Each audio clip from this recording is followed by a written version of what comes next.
આજે આપણી સાથે મિત્તલબેન છે, તેમને હોમિયોપેથિક મેડિસિન કરી છે, તો આપણે તેમનો અભિપ્રાય લઈએ. મિત્તલબેન, તમને શું તકલીફ હતી?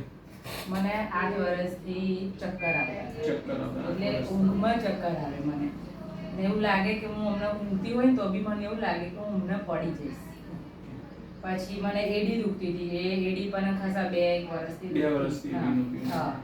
તો તમારી દવા ચાલુ કરી તો બીજું ગેસનું બી લખાયું. હા, ગેસ પણ હતો. હા, 8 વર્ષથી. એ બી 8 9 વર્ષથી શું થાય ગેસ. ગેસમાં? ગેસમાં એટલે ગેસ એવો થાય ને તો મને ખાવા પીવાનું ના ગમે, આમ ચક્કર લાવે, માથું ભારે ભારે રહે અને એવું બધું થતું હતું.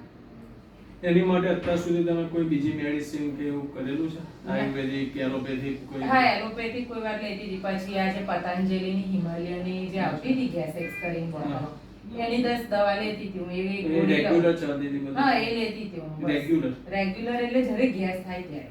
બરાબર. હા, પણ મને એનાથી થોડો આમ ફરક લાગતો હતો, પણ એટલું બધું નહીં. આમ થોડી વાર સુધીમાં આમ સારું થઈ જાય એવું. હવે પછી હોમિયોપેથિક ચાલુ કરી કેટલો ટાઈમ થયો? એ 2 મહિના. 2 મહિના. 2 મહિનામાં તમને શું ચેન્જ લાગે છે બોડીમાં? બહુ જ સરસ લાગે છે. એનર્જી બી સારી છે અને ફરક લાગે છે. એટલે 2 મહિનામાં મને 8 વર્ષનો જે આ ગેસની તકલીફ હતી એ 2 મહિનામાં ઓછી થઈ ગઈ. અત્યારે તો આમ લાગતું જ નહીં, પણ 2 મહિનાથી ગેસ જ નહીં થયો. અને એડીમાં? એડીમાં બી બહુ જ સરસ છે. બિલકુલ દુખાવો નથી. ને ચક્કરનું જે કાયમનો પ્રશ્ન એ પણ 2 મહિનાથી તો બિલકુલ એવું નહીં. ચક્કરનો કંઈ જ નહીં. હા, તો હોમિયોપેથિકનું રિઝલ્ટ ફાસ્ટ મળ્યું? બહુ સરસ, બહુ જ સરસ લાગ્યું.